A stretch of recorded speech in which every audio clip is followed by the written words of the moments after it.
Bismillahirrahmanirrahim. Assalamualaikum warahmatullahi wabarakatuh. Bertemu lagi bersama Ibu Erni dalam pembelajaran daring IPA Fisika. Pada kesempatan kali ini Ibu akan menyampaikan materi gaya dan percepatan. Ya, perhatikan baik-baik. Yang akan kita pelajari itu ada 4 sub. Yang pertama gaya, yang kedua hukum Newton, yang ketiga gravitasi, yang keempat massa dan berat. Oke, kita mulai dari gaya. Gaya dilambangkan huruf F. Kenapa huruf F? Karena berasal dari bahasa Inggris yang berbunyi force. Apa arti gaya? Gaya adalah suatu tarikan atau dorongan yang dihasilkan dari interaksi buah benda atau lebih.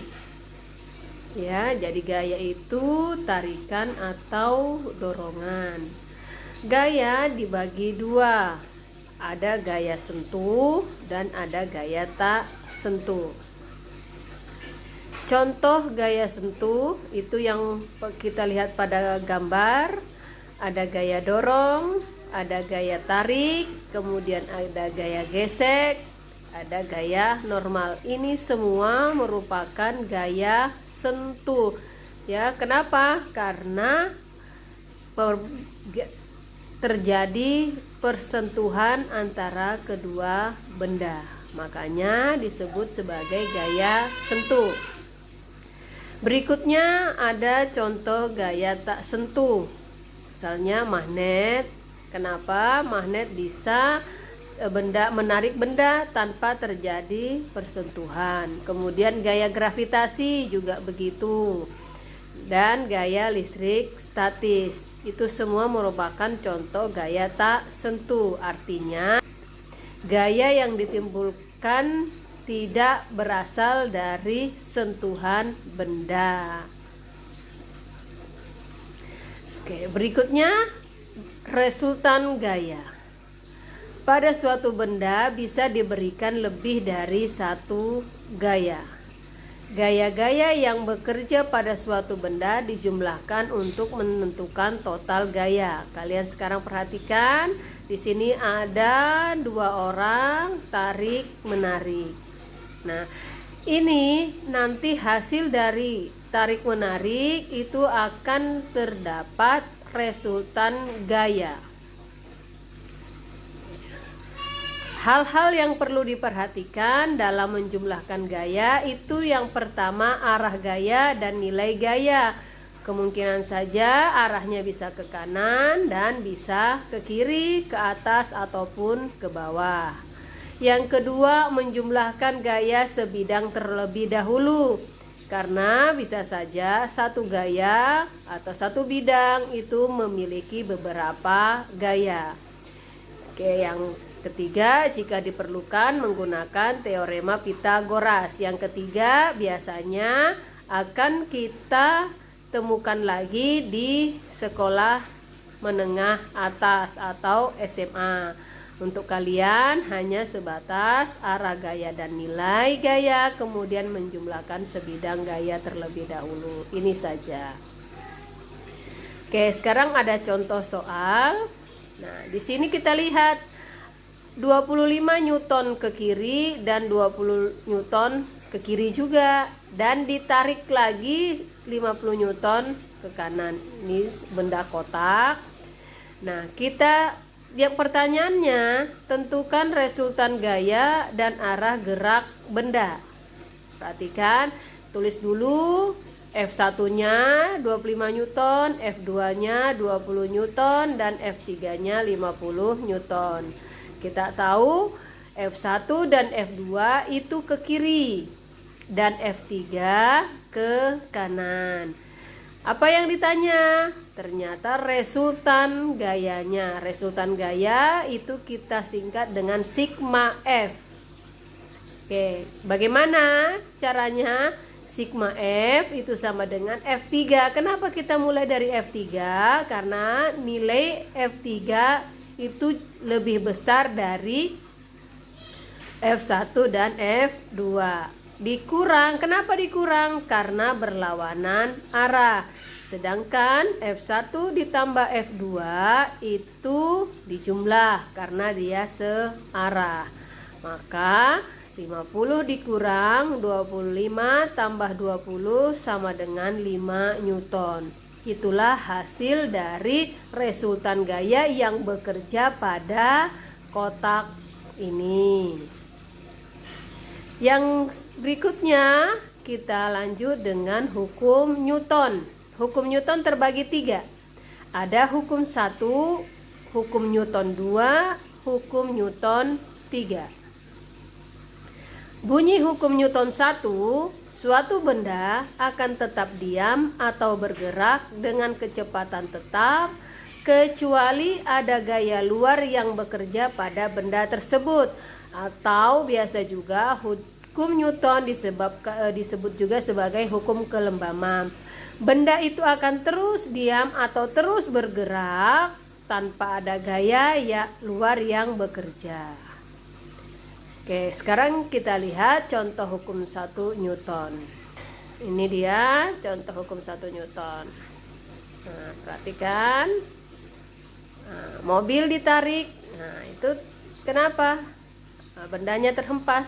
Nah, mobil direm mendadak, penumpang terlempar ke belakang. Nah, itu dia ya beberapa contoh hukum 1 Newton. Maka resultan gayanya sama dengan 0 karena tidak ada gaya yang bekerja pada benda tersebut.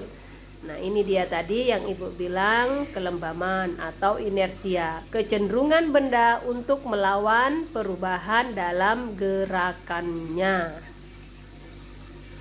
Oke, bagaimana dengan hukum Newton 2? Ternyata bunyinya saat suatu benda mendapat gaya luar, benda tersebut akan bergerak dengan percepatan yang tetap. Ya, jadi timbul percepatan pada hukum 2 Newton. Oke, pada hukum 2 Newton itu berlaku resultan gayanya massa dikali percepatan. Di sini kita bisa lihat M itu massa benda, A itu percepatan. Kita lihat contoh hukum Newton 2. Ya, contoh soalnya, sebuah benda bermassa 15 kg bergerak dengan percepatan 10 meter per sekon kuadrat. Berapakah resultan gaya yang bekerja pada benda? Kalian bisa lihat di sini. Kita tulis dulu diketahuinya, kemudian ditanya dan kita jawab dengan menggunakan rumus hukum Newton 2. Oke, selanjutnya kita sampai pada hukum Newton 3. Apa bunyinya? Suatu gaya yang diberikan, maka akan ada reaksi dengan arah yang berlawanan dengan besar yang sama. Hukum 3 Newton ini juga biasa disebut dengan aksi reaksi. Nah, ini dia ya, aksi reaksi. Aplikasi hukum Newton 3 itu terjadi pada gaya gesek. Perhatikan contohnya. Nah, ini dia mendorong dinding. Nah, ini kemudian meremas tutup botol dan tutupnya meluncur. Itu dia. Contoh hukum Newton 3. Oke, selanjutnya ada gaya gesek. Jadi setiap benda jika diberi gaya atau ditarik, maka benda tersebut juga akan menimbulkan gaya gesek yang disebut dengan Fg. Oke. Gaya gesek itu ada 2, menguntungkan juga merugikan. Yang menguntungkan gaya gesek antar sepatu dan lantai. Sistem pengereman, gesekan batang korek api menahan benda supaya tidak bergeser. Apa yang merugikan? Gesekan pada mesin, lama-kelamaan mesinnya akan aus, sebabkan kebakaran.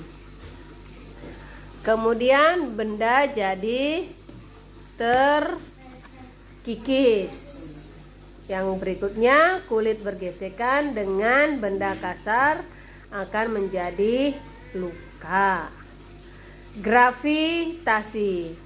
Gaya gravitasi itu adalah gaya tarik benda bermassa ke bumi. Besar gravitasi bumi 9,8 meter per sekon kuadrat. Kemudian gravitasi bulan itu gaya tarik benda bermassa ke bulan besarnya setara dengan 1/6 gravitasi bumi. Jadi gravitasi itu bergantung pada tempat, sehingga akan bernilai beda-beda. Artinya jika di bulan hanya nilainya 1/6 gravitasi bumi. Selanjutnya, massa dan berat. Apa perbedaan antara massa dan berat? Massa, banyaknya suatu materi yang ada pada suatu benda. Berat, pengaruh gravitasi pada suatu benda. Ya, jadi massa itu sebenarnya materi, kandungan yang ada pada benda. Tetapi kalau berat, pengaruh gaya tarik gravitasi. Itulah bedanya massa dan berat. Alat pengukur berat itu disebut dinamometer. Kemudian massa dan berat dirumuskan W sama dengan M kali G. Dan W itu sama dengan berat, M itu adalah massa, dan G gravitasi. Nilai gravitasi untuk di bumi 9,8 meter per sekon kuadrat. Perhatikan soalnya. Percepatan gravitasi di bumi 6 kali percepatan gravitasi di bulan. Jika massa sebuah benda 0,6 kg, berapa berat benda itu di bulan jika gravitasi bumi 10 meter per sekon kuadrat? Perhatikan pembahasannya, kita tulis dulu diketahuinya. Ternyata yang ditanya berat ketika di bulan. Oke. Berat ketika di bulan, massa dikali gravitasi bulan. Massa di bulan 0,6 kali gravitasi bumi 10 bagi 6, maka ternyata beratnya di bulan tinggal 1 Newton. Makanya kalau di bulan, manusia ke bulan, dia akan melayang. Oke, sampai di sini materi Ibu hari ini. Ibu ucapkan terima kasih. Semoga apa yang Ibu sampaikan hari ini dapat menjadikan pelajaran yang baik, kamu dapat pahami, dan kita akan bertemu di lain waktu. Assalamualaikum warahmatullahi wabarakatuh. Bye-bye.